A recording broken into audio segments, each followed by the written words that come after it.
ಪ್ರಸಾದ್ ಅಂತ ಹೇಳಿ. ಪ್ರಸಾದ್ ಅಂತ ಯಾವ ಮಂಡ್ಯ. ಮಂಡ್ಯ. ಮಂಡ್ಯ. ಸೊ ಈಗ ನಿಮ್ಮ ಅಮ್ಮ ಹೆಸರೇನು? ಚಿಕ್ಕತಾಯನು. ಎಷ್ಟು ವಯಸ್ಸು ಅವರಿಗೆ? 65 ವರ್ಷ.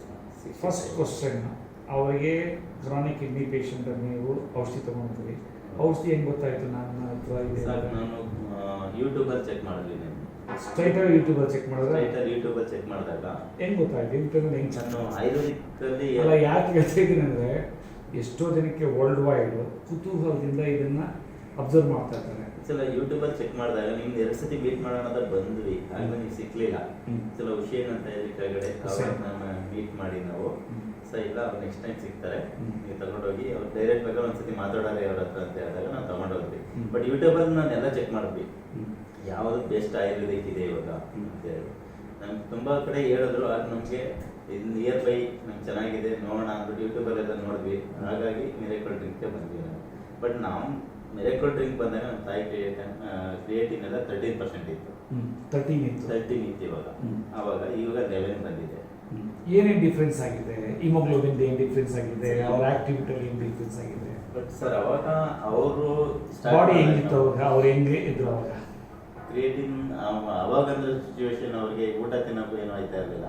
ಡಯಾಲಿಸಿಸ್ ಮಾಡಿಸ್ಬೇಕು ಅಂತಲೇ ನಾವು ರೆಡಿ ಮಾಡ್ಕೊಂಡಿದ್ವಿ. ಡಯಾಲಿಸಿಸ್ ಬೇಡ, ನಮ್ಮ ಡಯಾಲಿಸಿಸ್ ತಡೆಯೋಕ್ಕಾಗಲ್ಲ ಅನ್ನೋ ಅವ್ರ ಮನಸ್ಸಲ್ಲಿತ್ತು, ನಾವು ಡಯಾಲಿಸಿಸ್ ಮಾಡಿಸ್ತೀವಿ, ಬೇರೆ ಏನಾದರೂ ಆಯುರ್ವೇದಿಕ್ ಕೊಡ್ಸಿ ಅಂತ. ಹಾಗಾಗಿ ಯೂಟ್ಯೂಬಲ್ಲಿ ಚೆಕ್ ಮಾಡ್ಕೊಂಡು ನಾವಿಲ್ಲಿ ಬಂದಿದ್ವಿ. ಏನೇನು ಡಿಫ್ರೆನ್ಸ್ ಆಗಿದೆ? 2 ತಿಂಗಳಾಯಿತು ಅಂತ ಹೇಳಿದ್ರೆ ಏನೇನಾಗಿದೆ? ಹಿಮೋಗ್ಲೋಬಿನ್ ಇಂಪ್ರೂವ್ಮೆಂಟ್ ಎಷ್ಟಿಂದ ಎಷ್ಟಾಗಿದೆ? ಹಿಮೋಗ್ಲೋಬಿನ್ 6 ಇತ್ತು ಅವಾಗ, ಇವಾಗ 9.2 ಬಂದಿದೆ ಹಿಮೋಗ್ಲೋಬಿನ್. ಅದು ಕಂಪ್ಲೀಟ್ ರಿಲೇಟೆಡ್. ಕಂಪ್ಲೀಟ್ ಅದೇನು ಗೊತ್ತಾ, ಕ್ರಿಯೇಟಿನೈನ್ ಲೆವೆಲ್ಲು ಏನು ಡೌನ್ ಆಗ್ತಾ ಇತ್ತು ಅಂದರೆ ಹಿಮೋಗ್ಲೋಬಿನ್ ಬ್ಲಡ್ ಇಂಪ್ರೂವ್ಮೆಂಟ್ ಆಗ್ತದೆ. ಅದು ಒಳ್ಳೆ ಗುಡ್ ಸಿಂಪ್ಟಮ್. ಕ್ರಿಯೇಟಿನ್ 13 ಇತ್ತು ಅವಾಗ. ಫಸ್ಟ್ ಸೆಕೆಂಡ್ ಮಾಡಿಸಿದಾಗ 11.8 ಬಂತು ಲಾಸ್ಟ್ ಮಂತು. ಈ ಮಂತ್ ಮಾಡಿದಾಗ 11 ಬಂದಿದೆ. ಬಟ್ ಹಿಮೋಗ್ಲೋಬಿನ್ ಈ ಮಂತು 9.2 ಬಂದಿದೆ. Very good. ಮೊದಲು ಎಷ್ಟು? 6 ಇತ್ತು. Very good. Haemoglobin full. ಮತ್ತೆ ಏನೇನೇನು ಚೇಂಜಸ್ ಆಗಿದೆ ಅವರಲ್ಲಿ? ಬಟ್ ಇವರು ಮೋಷನ್ ಕರೆಕ್ಟಾಗಿ ಹೋಗ್ತಾ ಇರಲಿಲ್ಲ ಅವರು, ಸ್ವಲ್ಪ ಮೋಷನ್ ಪರವಾಗಿಲ್ಲ. ಆಮೇಲೆ ಯೂರಿನ್ ಫ್ಲೋ ಮೊದಲು ಯೂರಿನ್ ಏನಿಲ್ಲ, ಯೂರಿನ್ ನೀಟಾಗಿ ಹೋಗ್ತಾ ಇದೆ. ಯೂರಿನ್ ಕಾಲು ಹೋಗ್ತಾ ಇಲ್ಲ, ಮುಖ ಫೇಸ್ ಹೋಗ್ತಾ ಇಲ್ಲ, ಆಕ್ಟಿವ್ ಆಗಿದ್ದಾರೆ. ಬಟ್ ಅವರು ಸಪ್ಪೆ ತಿನ್ನಕ್ಕಾಗಲ್ಲ, ಅದೊಂದೇ ಅವರು. ನಾನು ಹೇಳಿದ್ರೆ ಸಪ್ಪೆ ಅಂದರೆ 5 ಗ್ರಾಮ್ ತಿನ್ಬೋದು ಸಪ್ಪೆ. ನಂಬರ್ 1. ನಂಬರ್ 2 ಏನಂತಂದರೆ ನ್ಯಾಚುರಲ್ ನಮ್ಮ ವೆಜಿಟೇಬಲಲ್ಲೇ ಸಾಲ್ಟ್ಸ್ ಇದೆ. ಎಲ್ಲಿ ಲೆಮನಲ್ಲಿ ಸಾಲ್ಟ್ ಇದೆ, ಆಮೇಲೆ ಟೊಮೆಟೊದಲ್ಲಿ ಸಾಲ್ಟ್ ಇದೆ, ಆಮೇಲೆ ಗ್ರೀನ್ ಲೀಫಿ ವೆಜಿಟೇಬಲ್ಸ್ ಸಾಲ್ಟ್ ಇದೆ, ಇದರಲ್ಲಿದೆ.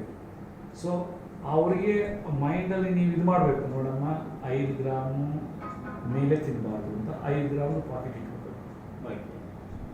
ಆಮೇಲೆ ಇದು ಗೋಧಿ ಅನ್ನ ಮಾಡೋದು ನಾನು ಟೆಕ್ನಿಕ್ ಹೇಳ್ಕೊಟ್ಟಿದ್ದೀನಿ, ಅದನ್ನ ತಗೊಳ್ಳಿ. ಗೋಧಿ ಅನ್ನ ಮಾಡೋದು. ಆಮೇಲೆ ಹೆಸರು ಬೇಳೆನಲ್ಲಿ ಅನ್ನ ಮಾಡೋದು ಟೆಕ್ನಿಕ್ ಹೇಳ್ಕೊಟ್ಟಿದ್ದೀನಿ, ಅದನ್ನು ತಗೊಳ್ಳಿ. ಫಿಶನ್ನ ವಾಟರ್ನಲ್ಲಿ ಹೆಂಗೆ ಫ್ರೈ ಮಾಡ್ಬೋದು, ಅದರಲ್ಲಿ ಡಯೂರಿಟಿಕ್ ಅಂತಾರಲ್ಲ, ಬರೋದಕ್ಕೆ ಏನೇನು ಹರ್ಬ್ಸ್ ಹಾಕಬೇಕು ಅಂತ ಇದ್ದೀನಿ. ಏನು ಹರ್ಬ್ಸು? ಕೊತ್ತಂಬರಿ ಸೊಪ್ಪು, ಎಲ್ಲರಿಗೂ ಗೊತ್ತು ಕೊತ್ತಂಬರಿ ಸೊಪ್ಪು. ಆಮೇಲೆ ಗ್ರೀನ್ ಚಿಲ್ಲೀಸ್ ಎಲ್ಲರಿಗೂ ಗೊತ್ತು. ಆಮೇಲೆ ಇದು ಏನಪ್ಪ ಬೆಳ್ಳುಳ್ಳಿ ಎಲ್ಲರಿಗೂ ಗೊತ್ತು, ಶುಂಠಿ ಎಲ್ಲರಿಗೂ ಗೊತ್ತು. ಅದು ಹಾಕಿ ಅದನ್ನು ಹಿಂಗೆ ಮ್ಯಾರಿನೇಟ್ ಮಾಡಬೇಕಂತ ನೀವು ಹೇಳ್ಕೊಡ್ತಾರೆ. ಅದನ್ನೇನು ಎಷ್ಟೆಷ್ಟು ಪೋರ್ಷನ್ ಡೈಲಿ ತಿನ್ನಬೇಕು ಅಷ್ಟು ಪೋರ್ಷನ್ನ ಪೇಪರಲ್ಲಿ ಪ್ಲಾಸ್ಟಿಕ್ಗೆ ಸುತ್ತಿಬಿಟ್ಟು ಫ್ರಿಜ್ಜಲ್ಲಿ ಇಟ್ಕೊಳ್ಬೇಕು. ಆಮೇಲೆ ಆವತ್ತು ತಿರ್ಗ ಈಚೆ ಇಟ್ಟ ಅದೆಲ್ಲ ಒಂದು 15-20 ನಿಮಿಷದಿಂದ ಡಿಸಾಲ್ವ್ ಆಗುತ್ತೆ. ಅದಾದಮೇಲೆ ಇದೇನಪ್ಪ ಫ್ರೈಯಿಂಗ್ ಪ್ಯಾನಲ್ಲಿ ಬಿಸಿ ಮಾಡಿಬಿಟ್ಟು 1 ಟೇಬಲ್ ಸ್ಪೂನ್ ನೀರು ಹಾಕಬೇಕು. ಅದರಲ್ಲಿ ಇದು ಹಾಕ್ಬಾರ್ದು, ಎಣ್ಣೆ ಹಾಕ್ಬಾರ್ದು. ನೀರು ಹಾಕಿದಷ್ಟೇ ನೀರು ಎಣ್ಣೆಗೆ ಮೂವ್ ಆಗ್ತದೆ. ಆವಾಗ ಇದು ಫಿಶ್ನಲ್ಲಿ ಹಾಕ್ಬಿಟ್ಟು ಅದನ್ನ ಬಿಡಬೇಕು. ಆ ಫಿಶಲ್ಲಿರೋ ಎಣ್ಣೆನಲ್ಲೇ, ಫಿಶಲ್ಲಿರೋ ನೀರಿನಲ್ಲೇ ಅದು ಫ್ರೈ ಆಗುತ್ತೆ. ಅದೇ ಬೇಕ್ ಮಾಡಿ ತಿನ್ನಕ್ಕೆ ಮನಸ್ಸಾಗಲ್ಲ. ಅದು ಮಾಡಿದ್ದಾದ್ಮೇಲೆ ಅವ್ರಿಗೆ ಗೊತ್ತು 5 ಗ್ರಾಮ್ದು ಅಂತ ಆ ಪಾಕೆಟ್ ಆಗುತ್ತೆ. ಒಂದು ಚಿಟ್ಕ ಮೇಲೆ ಹಾಕ್ಕೊಂಡು ಇದು ಯಾಕೆಂದ್ರೆ ಕಿಡ್ನಿ ಒಂದು ಸರಿ ಡಯಾಲಿಸಿಸ್ ಹೋದ್ರಂದ್ರೆ ಅದು ಬದುಕಿಸೋದು ಇಲ್ಲ, ಸಾಯಿಸೋದು ಇಲ್ಲ. ಎಂಟೈರ್ ಫ್ಯಾಮಿಲಿ ಅವ್ರನ್ನೇ ಟೆನ್ಷನ್ ಇರ್ತೈತೆ. ಅದು ನಮ್ಮ ಅಪ್ಪನಿಂದ ಎಲ್ಲ ನಾನು ನೋಡಿ ಇದನ್ನ ಇದು ಮಾಡಿರೋದು. ಇವತ್ತು ನೋಡೋಕ್ಕೂ ಎಂಟೈರ್ ಇದು ಮಾಡ್ತಾರೆ. ನನಗೆ ಭಾರಿ ಖುಷಿ ಆಯಿತು. ಅವ್ರಿಗೆ ನೀವು ಕನ್ವಿನ್ಸ್ ಮಾಡಬೇಕು. ಈ ರೀತಿ ಕನ್ವಿನ್ಸ್ ಮಾಡ್ತಾ ಇದ್ದೀವಿ.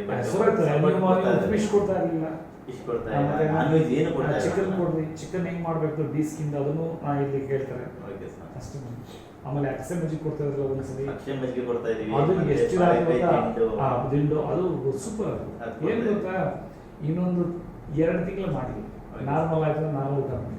ಅವ್ರಿಗೆ ಹೇಳ್ಬಿಟ್ಟು ಇನ್ನೊಂದು 2 ತಿಂಗಳು ಮಾಡ್ರಿ ನಾರ್ಮಲ್ ಆಗ್ತದೆ ಅಂತ ಹೇಳಿದ್ದಾರೆ ರಾಜು ಅವರು.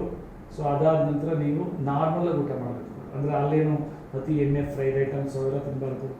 ಎಲ್ಲರೂ ಬೀಗ್ ಊಟಕ್ಕೆ ನಾನ್ ವೆಜ್ ಹೊರಗಡೆ ಕಳ್ಸೋದೇ ಎಲ್ಲ ಮನೆಯಲ್ಲೇ ಟ್ರೀಟ್ ಮಾಡ್ತಾ ಇದೀವಿ. ಬಟ್ ಅವರು ಹೋದ್ರೆ ಒಂದ್ಸತಿ ಕೇಳ್ಕೊಂಡು ಬಾಪ ಅವ್ರಿಗೆ ಸ್ವಲ್ಪ ಹೇಳಿದ್ನಲ್ಲ ಫಿಶ್ ಅದ್ರ ಅದು ಸೀಗಡಿ ಅಂತ ಬರ್ತಾರ ಸರ್, ಕೊಡ್ಬೋದಾ? 100%. ಅವ್ರಿಗೆ ಏನು ಖುಷಿ ಅನಿಸ್ತದೋ ಮಸಾಲ ಇದೆ ಕುಡಿಸಿ. ಸಿಗಡಿ ಭಾರಿ ಚೆನ್ನಾಗಿದೆ, ಎಸ್ಪೆಷಲಿ ಊಟದ ಜೊತೆ ಸೀಗಡಿ ತುಂಬ ಸಣ್ಣ ಸಿಗಡಿ, ಅದು ಭಾರಿ ಚೆನ್ನಾಗಿದೆ. ನಾನು ತಿಂತೀನಿ. ಅದು ಸೀಗಡಿ ತಿನ್ಬೋದಾ ಅಂತ ಕೇಳಿದ್ರೆ ಸಿಗಡಿ ತಿನ್ಬೋದು, ಏನು ಹೆಂಗೆ ಎನರ್ಜಿ ಬರ್ತದೆ ಗೊತ್ತಾ? ನನ್ನ ನಂಬರ್ನ ನೀವು ಕೊಡ್ತೀನಿ ಆಮೇಲೆ. ಸೊ ನೀವು ನನಗೆ ಹೇಳಿ ಎಷ್ಟು ಬೇಕಿಲ್ಲ. ಸರಿ sir, okay, thank you, thanks sir.